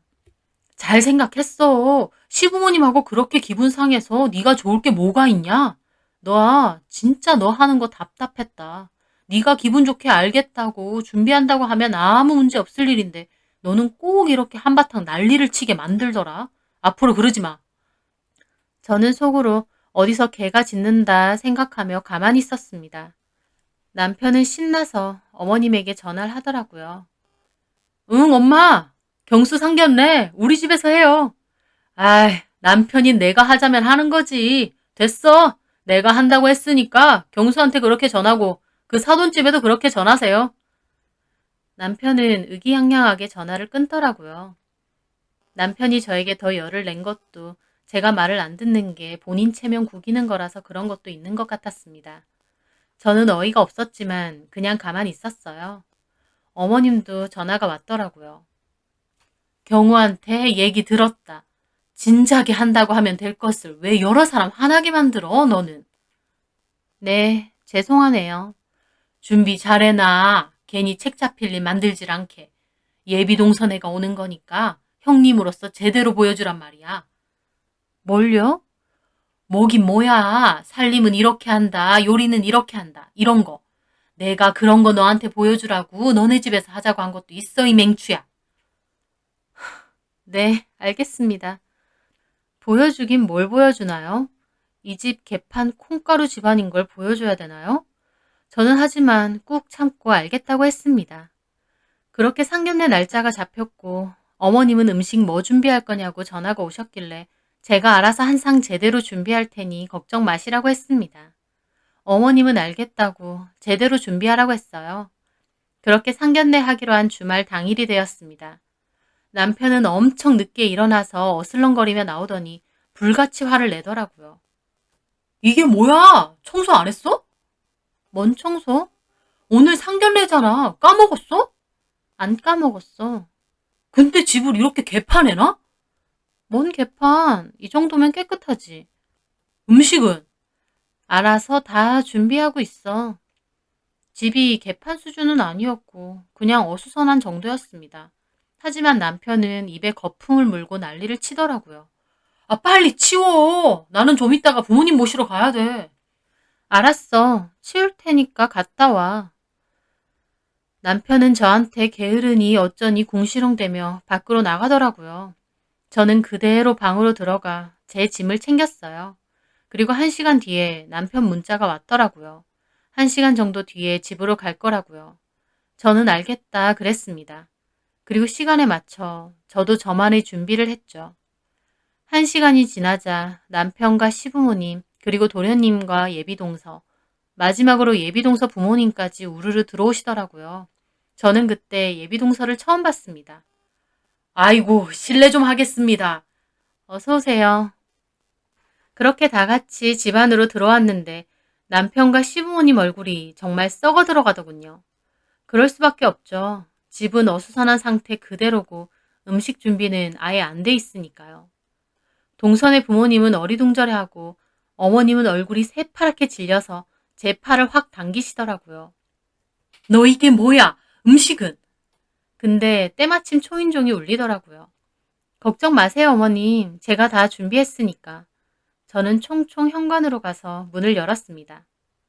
짜장면 8그릇 맞죠? 네, 맞아요. 군만두는 서비스요. 저는 카드를 드리고 결제를 했습니다. 뒤에서는 저 빼고 모든 사람들이 다 벙찐 얼굴로 보고 있더라고요. 특히 남편과 어머님 얼굴이 아주 가관이었어요. 저는 남편에게 말했죠. 오빠 뭐해? 이거 같이 날라야지. 남편은 얼굴이 시뻘개져서 저에게 오더라고요. 너 이게 뭔 짓이야? 짜장면?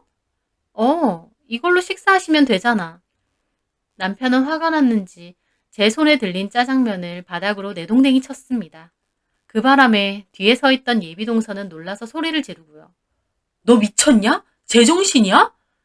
저는 바닥에 처박힌 짜장면 그릇을 보며 말했습니다. 싫다는데 기어코 나한테 상견례상 차리라고 한 너는 제정신이니? 너네 부모는 제정신이고? 뭐? 어머님도 이에 질세라 소리 지르더라고요. 너 이러려고 네가 상견례 준비한다 그랬어? 이거 완전 정신병자 아니야? 말은 똑바로 하세요. 제가 언제 상견례 준비한다고 했어요? 어머님하고 오빠가 일방적으로 하라고 시켰죠. 저는 싫다고 했고요. 세상 어느 집구석에서 며느리한테 시동생 상견례상 차리라고 해요? 그것도 싫다는데 욕하고 윽박질러 가면서? 제 말에 어머님과 아버님은 기막혀 하셨고 남편도 화가 나서 어쩔 줄 몰라 하더라고요. 옆에 있던 도련님은 갑자기 난리치더군요. 형수님, 너무하신 거 아니에요? 이게 무슨 짓이에요?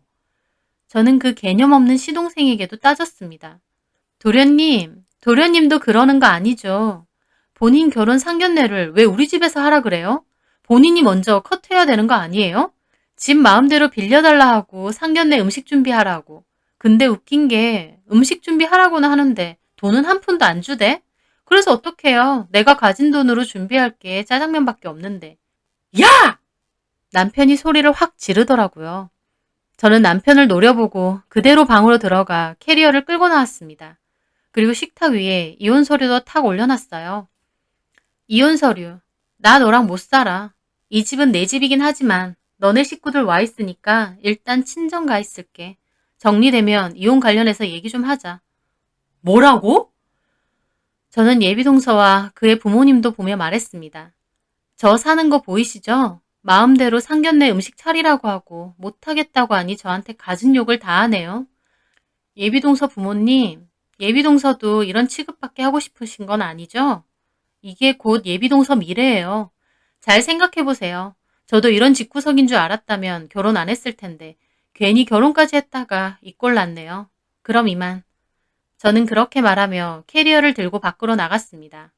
남편은 어딜 가냐고 제 팔을 잡았지만 저는 내 몸에 손대지 말라고 어디 가정폭력으로 신고 당해보고 싶냐고 으름장을 놓고 그 집을 떠났습니다. 남편도 동선에 부모님까지 있으니 더 어쩌지 못하고 있더라고요. 밖을 나오니 손발도 떨리고 심장도 미친 듯이 뛰었지만 속은 정말 시원하더라고요. 저는 그렇게 이혼 소송을 준비했습니다. 그 과정 속에서도 남편은 저에게 전화해서 화내고 따지고 시어머니도 저에게 전화해서는 너 때문에 경수 결혼까지 쫑났다고 하시더라고요. 그래서 제가 그랬죠. 어머, 동선의 부모님 현명하시다. 그 꼴 보고 결혼하면 그게 바보죠. 그리고 어머님, 이렇게 전화하는 거 다 녹음하고 있고 이것도 다 증거로 쓰여요. 원만하게 해결하려고 했는데 어디 더 싸워볼까요? 제 말에 어머님은 욕을 하시더니 전화를 끊었고 그 후에는 전화가 오지 않더라고요.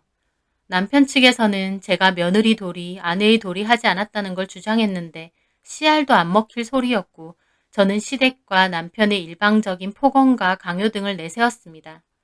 결국 집 명의도 그렇고 재산에 대한 제 기여도 높다는 걸 증명해서 남편 몫에 대한 일부의 돈만 계산해서 돌려주기로 하고 제 아파트는 지켜냈습니다. 이혼도 마무리됐고요. 결혼 생활만큼 이혼 소송도 참 지긋지긋하더라고요. 하지만 다 끝나고 남편 물건 없이 비어진 저희 집에 들어가서 혼자 살게 되니 그만큼 행복하고 좋은 게 없었습니다. 진짜 자유롭고 좋더라고요. 왜 여태까지 참았나 싶을 정도로요. 남편은 당연히 그 좁아터진 시댁집으로 복귀했습니다. 와이프 고마운 줄 모르고 욕심부리고 자기 권리만 주장하던 남편, 그리고 며느리를 무슨 몸종 취급하며 이래라 저래라 거리던 시부모님들, 예비 동서가 될 뻔한 그 여자분은 어떻게 생각할지 모르지만 훗날 저한테 고마워해야 할 겁니다. 그런 미친 집구석으로 가는 걸 막아줬으니까요. 저도 이제 생각하기도 싫은 남편과 시댁 식구들 다 굿바이하고 제 인생에서도 깨끗이 지워버리고 싶습니다. 앞으로 저희 부모님께 잘하고 행복하게 살고 싶네요. 제 사연 들어주셔서 감사합니다.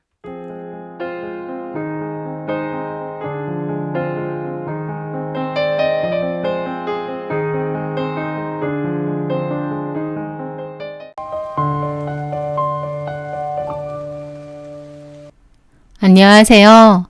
저는 유치원에서 영어를 가르치고 있는 30대 여자입니다.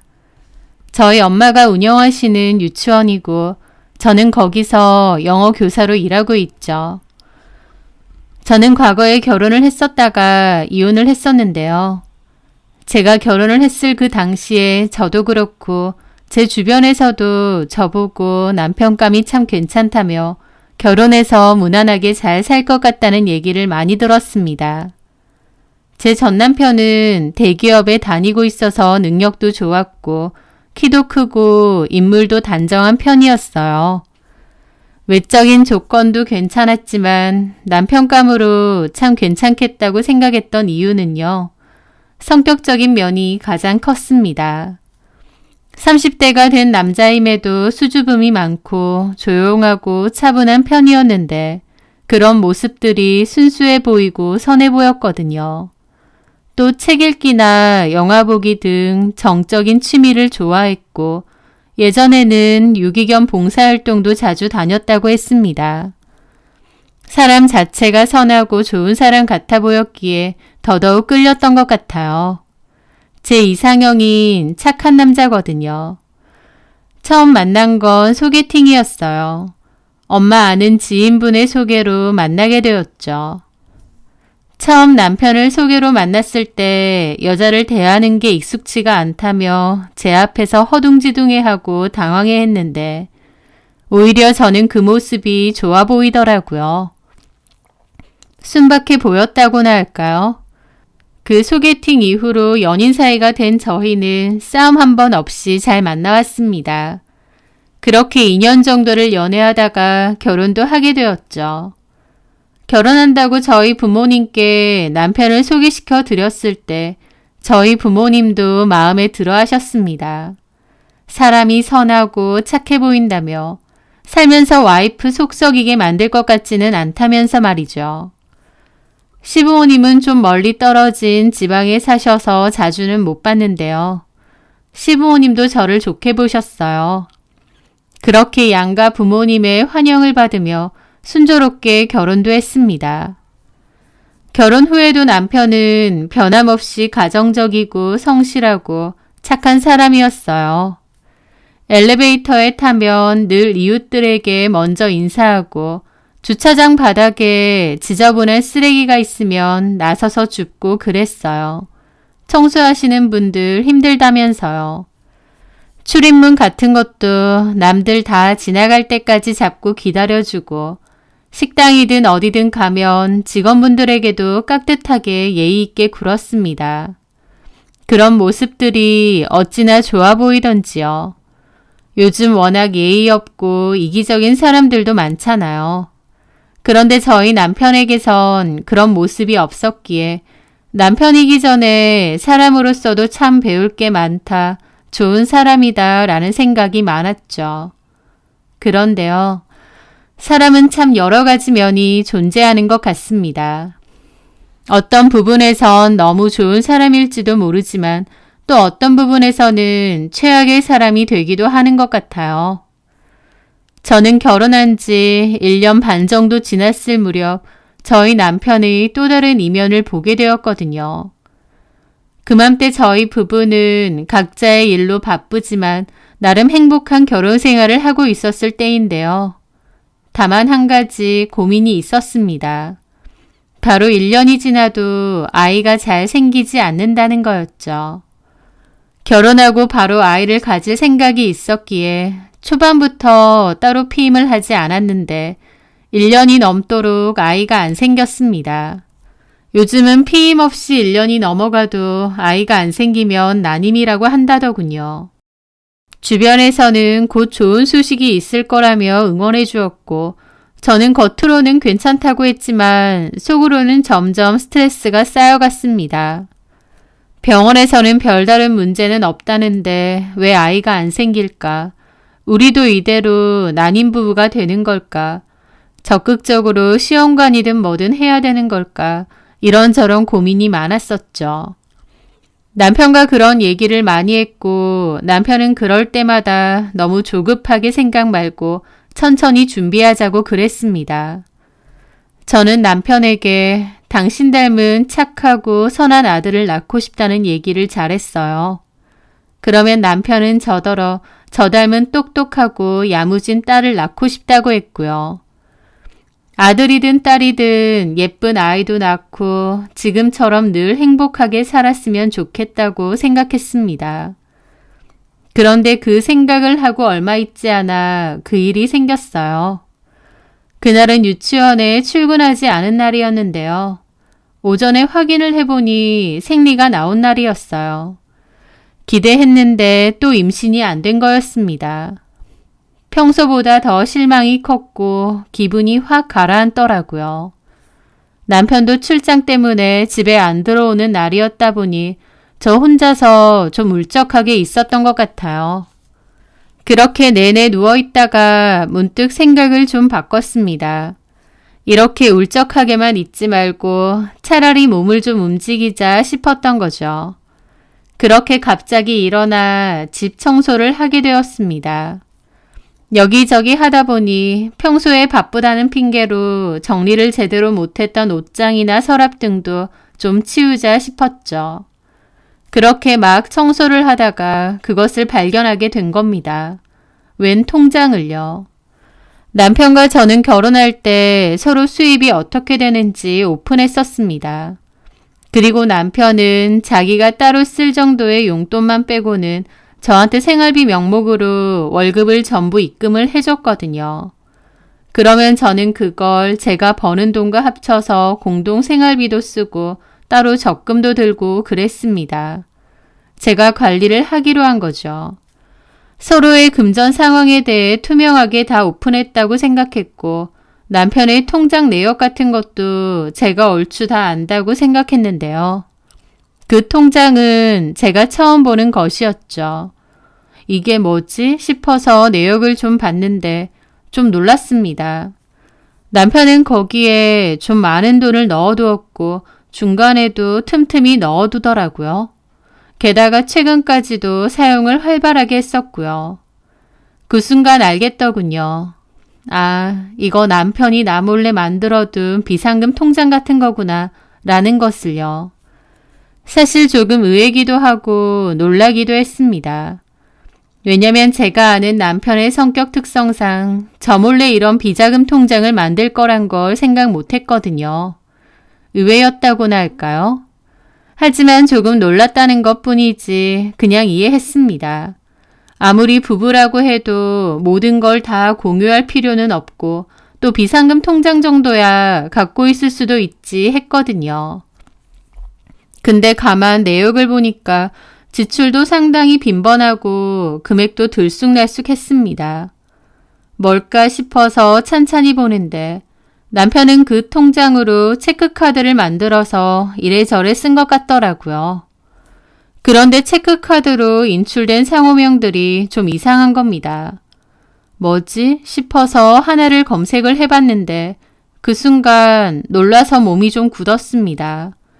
왜냐면 검색해보니 단란 주점이나 유흥업소였거든요. 결혼한 기혼 여자분들 되게 그렇게 생각하잖아요. 내 남편은 그런데 안 간다라고요. 저도 사실 그랬습니다. 순진하다면 순진했을 수도 있지만 저는 남편이 이런 데를 갈 거라고는 생각도 못했어요. 이런 걸 좋아할 거라고도 생각 못했고요. 그런데 가만 보니까 상호명들이 되게 유흥업소더라고요. 게다가 사용된 금액도 꽤 크고요.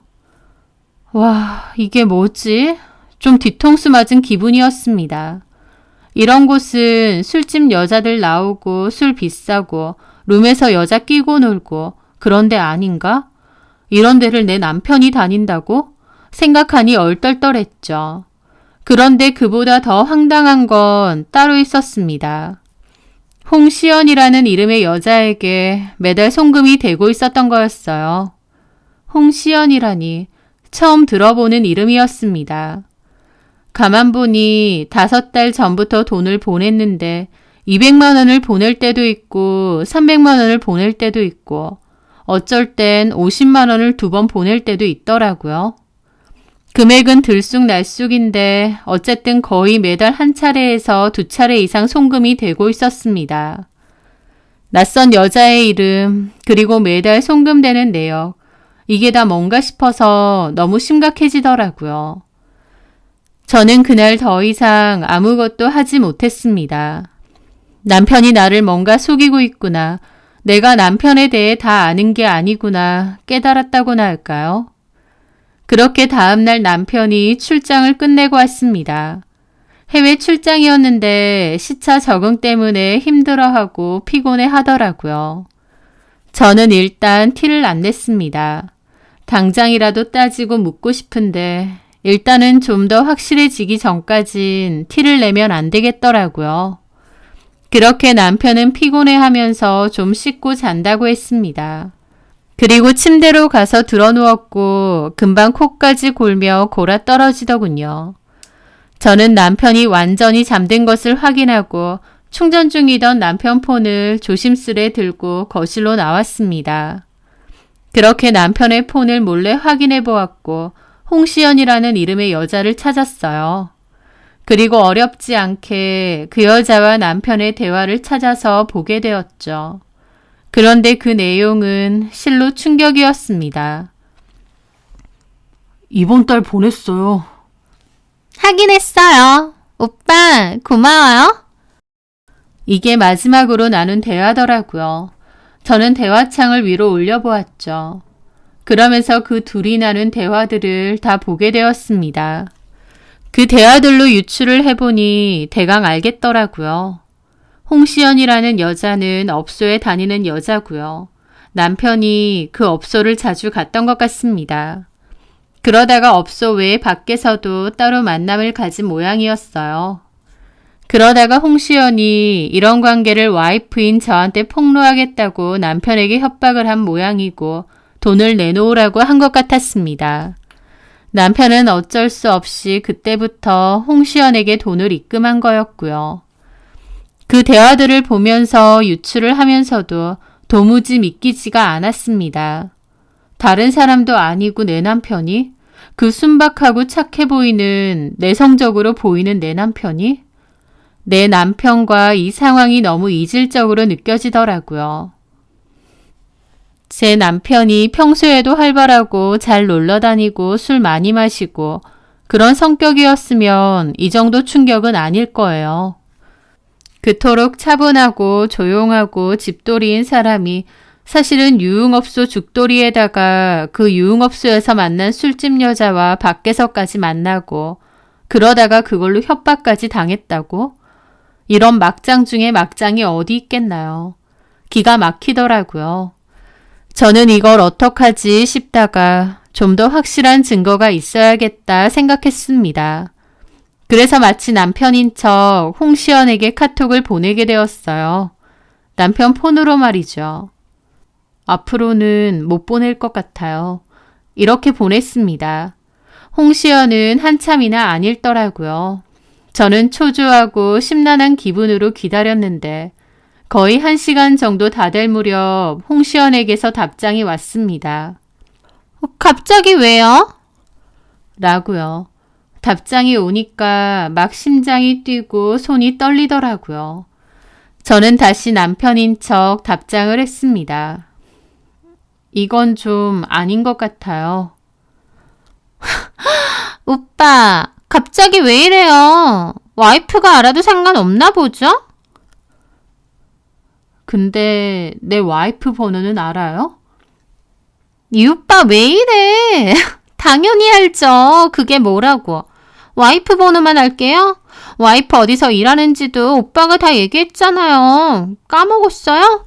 나 기억력 좋은데. 유치원에서 영어 가르친다면서요. 그 유치원은 장모 거고.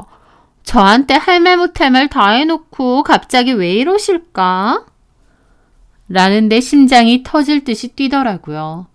남편 놈이 이 술집 여자한테 저에 대한 얘기, 저희 부모님 얘기까지 구구절절 다 한 겁니다. 도대체 밖에서 바람피는 업소 여자한테 와이프 얘기를 왜 하나요?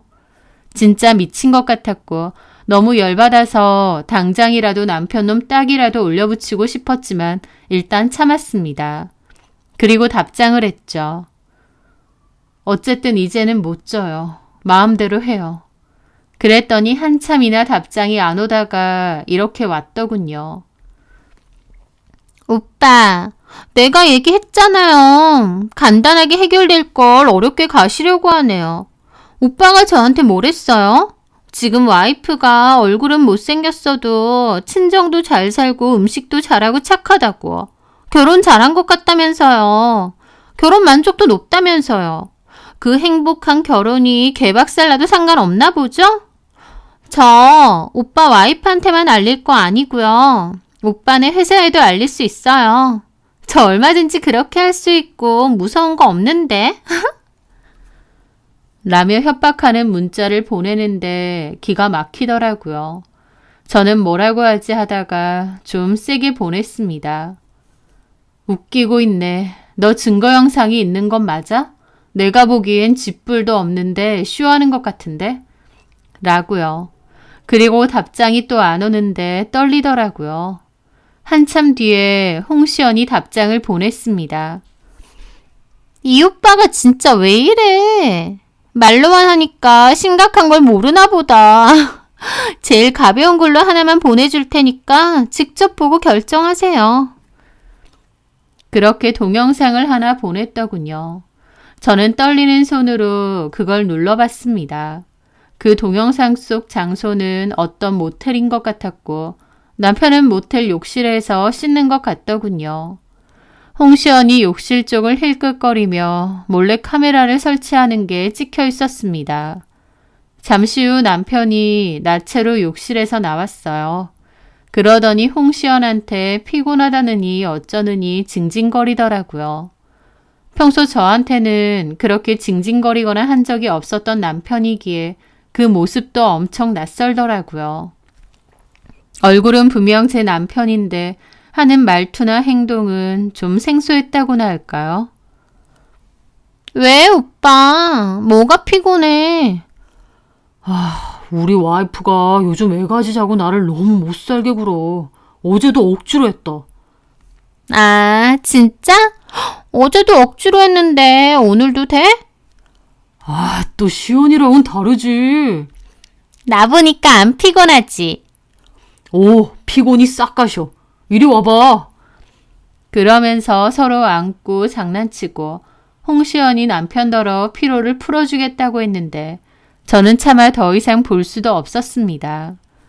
동영상을 끄고도 너무 큰 충격으로 사지가 다 떨려오더라고요.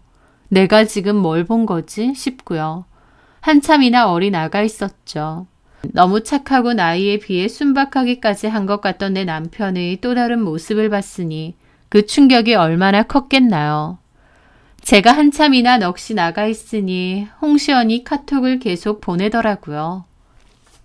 오빠 놀랐어요? 근데 이거 하나만 있는 것도 아닌데. 오빠, 우리 많이 만났잖아요. 저는 한참이나 멍하게 있다가 떨리는 손으로 홍시연이 남편 카톡으로 보냈던 그 동영상을 제 카톡으로 다시 보냈습니다. 그리고 그 둘의 대화도 모조리 캡처해서 저한테 보냈죠. 그러고 있는 제 꼴이 너무 비참해서 눈물이 주룩주룩 나더라고요. 그렇게 다한 저는 남편의 폰을 놔두고 방으로 갔습니다. 그리고 제 짐을 챙겼어요. 남편하고 한 집에 더 이상 못 있겠더라고요. 친정으로 갈까도 했는데 친정 부모님이 뒤집어지실 것 같아 차마 못 가고 고민 끝에 혼자 살고 있는 친구에게 연락했습니다. 친구가 전화를 받자마자 저는 울음이 터졌고 친구는 놀라서 왜 그러냐고 어디냐고 하더라고요. 저는 일단 친구 집으로 간다고 했고 친구 집에 도착해서 그 얘기를 다 했습니다. 친구도 경악을 하더라고요. 준수 씨가 그럴 거라고는 상상도 못했다면서요. 저도 어떻게 이럴 수가 있느냐며 눈물 콧물 쏟아냈죠. 그렇게 저는 다음 날 몸이 너무 안 좋다고 엄마에게 말씀드리고 출근을 하지 않았습니다. 그리고 친구 집에서 하루 종일 멍하게 있었어요. 어떤 생각을 할 만한 정신이 아니었기에 하루 종일 밥도 안 먹고 멍하게 있었습니다. 그리고 그때부터 남편에게서 전화가 계속 왔어요. 제가 집 폰 본 거, 홍시연이 동영상 보낸 거, 제가 다 봤다는 걸 남편도 알았겠죠. 막 전화가 오고 문자로 자기가 더 설명할 테니 제발 전화 좀 받으라고 어디냐면서 연락 오고 난리도 아니었습니다. 저는 모조리 다 씹다가 밤에 들어갈 테니 그때 얘기하자고 문자 하나 남겼습니다. 사실 제 마음은 이미 이혼으로 상당히 기울었는데 어쨌든 그래도 대화는 해야겠더라고요. 그렇게 저는 저녁 늦게 집으로 간다고 했고 친구가 가도 되겠느냐며 걱정을 하더라고요. 저는 괜찮다고 하고 무거운 발걸음으로 집으로 갔습니다. 제가 들어가 보니 남편은 소파에서 가만히 앉아 있었어요. 그러더니 제가 들어오자마자 막 걱정하는 척 어디 있다 왔냐느니 걱정했다느니 그러더라고요. 그 모습도 가식적으로 보이고 가증스러웠죠. 제가 누구 때문에 집 나갔다가 들어왔는데요. 저는 그냥 대답 없이 소파에 앉았고 남편더러 앉으라고 했습니다. 그리고 이제 말해보라고 했어요. 물론 내가 다 알고 있으니 거짓말할 생각 말고 사실대로 말하라고요. 그러자 남편이 그러더라고요. 자기야, 내가 정말 잘못했어. 나 아침에 내 폰 보고 기절하는 줄 알았어. 당신이 홍시영 그 여자랑 나인 척하고 대화했더라고. 그 여자는 동영상까지 보내고. 그 동영상도 다 봤어. 나는 전혀 몰랐네. 당신이 그런 유흥업소에 다니는 것도, 밖에서 그런 여자들 만나고 다니는 것도 내가 아는 최준수가 아니라 아예 다른 사람처럼 느껴지더라고. 저는 오히려 차분하게 말이 나왔습니다. 너무 기막히니까 오히려 사람이 차분해지더라고요. 제 말에 남편은 갑자기 소파에서 내려오더니 무릎 꿇고 빌기 시작하는 겁니다. 자기야, 정말 내가 잘못했어. 내가 진짜 입이 10개라도 할 말이 없다. 그런 소리 할 거면 그냥 이혼하자. 이혼이라니. 이혼해. 내가 그런 것까지 봤는데 당신하고 더 살 수 있을 거라고 생각 안 하지? 여보, 잠깐만. 그래도 이혼은 우리 서로 사랑하잖아. 코웃음이 나왔습니다. 너는 사랑해서 다른 여자랑 그러고 다녔니? 참 가증스럽다. 양가 부모님께도 알릴 거야. 그리고 소송도 해야겠네. 결혼할 때 해온 거 토대로 재산도 나누자. 애가 없으니 그나마 좀 낫겠네. 그런데 소송이라는 말에 남편의 눈이 반짝이더라고요. 소송? 그래, 소송. 소송하자, 소송해. 뭐라고? 소송해. 그녀한테도 꼭 해. 절대 봐주지 말고 선처해주지도 말자. 하면서 눈이 막 희번뜩한 겁니다. 순간 남편의 눈빛이 너무 달라져서 좀 무섭더라고요. 저한테 막 그년 소송하라고 그러는 겁니다. 왜 이래? 자기도 눈치챘겠지만 나 그녀한테 협박당했어. 완전 전문 꽃뱀이야. 그 망할 년이 자기한테 알린다고 얼마나 협박하고 돈을 뜯어냈는지 알아? 내가 그것 때문에 스트레스가 얼마나 극심했는지 탈모까지 생길 정도였어. 자기한테 말은 못했지만 나 진짜 죽고 싶을 만큼 힘들었다니까. 내가 잘했다는 건 아닌데 그걸로 나 협박하는 그녀는 진짜 사회 악이야, 사회 악. 나 차라리 자기가 다 안다고 생각하니까 속이 시원해. 더 이상 자기 속이지 않아도 되고 그 망할 년한테 협박 안 당해도 되잖아. 하면서 열변을 토하며 홍시연 욕을 하는데 무섭더라고요. 저는 남편의 그런 모습을 처음 봤습니다. 남편도 그동안 협박당하면서 갈치당한 돈이 꽤 되다 보니 홍시연에게 극도의 분노를 가지고 있는 듯 했습니다. 근데 그걸 지켜보는 저는 어처구니가 없더라고요.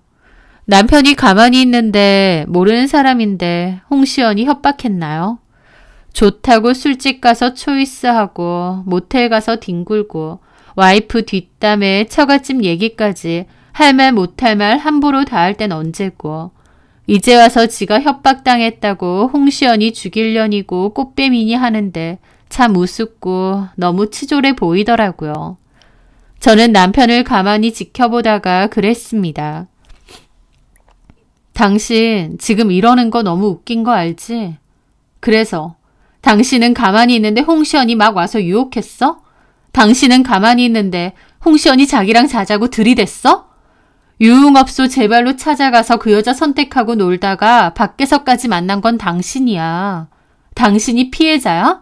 진심으로 피해자라고 생각해? 뭐 내가 알아서 속이 시원하다고?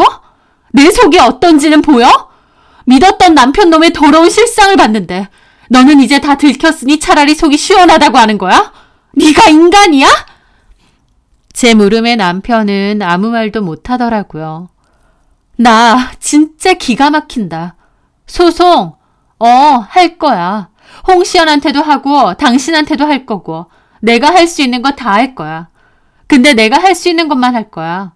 홍시연 상대로 협박 고소하고 싶으면 그런 건 알아서 해. 내가 이 마당에 당신 좋으라고 뭐 해줄 일 있어? 지금 내 앞에서 홍시연한테 협박당했다고 피해자 코스프레 하는 거야 뭐야. 기가 막혀서. 저도 화가 나서 소리를 질렀고 남편은 아무 말 못하고 가만히 있더라고요.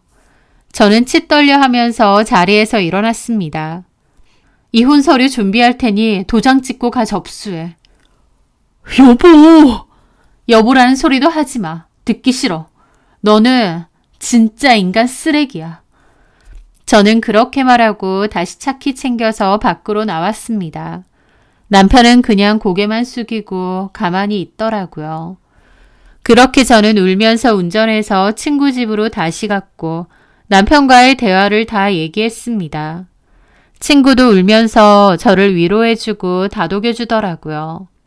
그렇게 저는 그 길로 이혼을 준비했습니다. 그리고 홍시연과 남편을 상대로 상간 위자료 소송을 걸었죠. 그리고 그 사실을 양가 부모님께도 알렸습니다. 저희 부모님도 기가 막혀 하셨고 바로 갈라서라고 하시더라고요. 시부모님은 준수가 잘못했긴 했지만 사회생활 하는 남자들 그런데 가는 경우 많지 않냐면서 저보고 너무 유난스럽게 굴지 말고 한 번만 봐주면 안 되냐고 하셨어요. 그러면서 준수가 가장 큰 피해자이고 준수도 꽃뱀한테 당한 거 아니냐고 하시더라고요. 저는 시부모님에게 단호하게 말씀드렸습니다. 어머니, 준수 씨 본인이 좋아서 저 속이고 그런데 드나들고 심지어 그 술집 여자랑 밖에서 따로 만나기까지 한 겁니다. 그 여자한테 돈 좀 뜯겼다고 정말 준수 씨가 피해자라고 생각하세요? 이게 무슨 피할 수 없는 불의의 사고도 아니고 다 저 사람이 스스로 자처한 거잖아요. 어머님, 아버님이야 아들이니까 당연히 편들고 싶으실 거고 그것까지 제가 뭐라고 하는 거 아닙니다. 그런데요, 저한테까지 강요하지 마세요. 아무것도 아닌 일로 이혼하는 것 마냥 유난스럽게 취급하지 마시라고요. 아니, 우리가 너를 그렇게 취급한다는 게 아니라 저는 화가 나서 어머님, 아버님에게 그 여자가 보냈던 동영상까지 보내버렸습니다. 직접 보시라고요. 그걸 보고는 어머님, 아버님도 경악하고 아무 말 못하시더라고요. 남편은 그 후에도 저에게 미안하다고 이혼하겠다고 위자료도 줄 수 있는데 소송만 취하해 줄 수 없느냐 했습니다. 소송건에 대해서 회사에서 알면 안 되니까요. 하지만 저는 그럴 생각 없다고, 내가 돈이 목적인 것도 아니고 상간소송 제대로 해서 판결이라도 받아야 그나마 내 분통이 풀릴 것 같다고 했죠. 그렇게 저는 이혼은 협의로 했고 별개로 상간소송은 끝까지 진행해서 위자료 및 판결문까지 받았습니다. 그리고 그 와중에 남편과 홍시연 사이에도 소송 때문에 다툼이 많았던 것 같더라고요.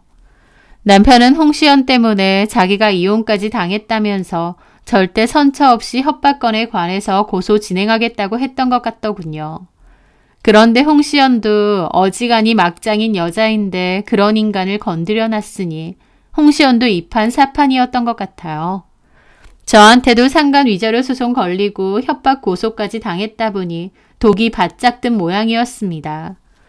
남편에게 소송 취하하지 않으면 회사에 다 알릴 거라고 또다시 협박한 모양이고 남편은 그런 것도 다 협박죄 증거로 썼던 것 같더라고요.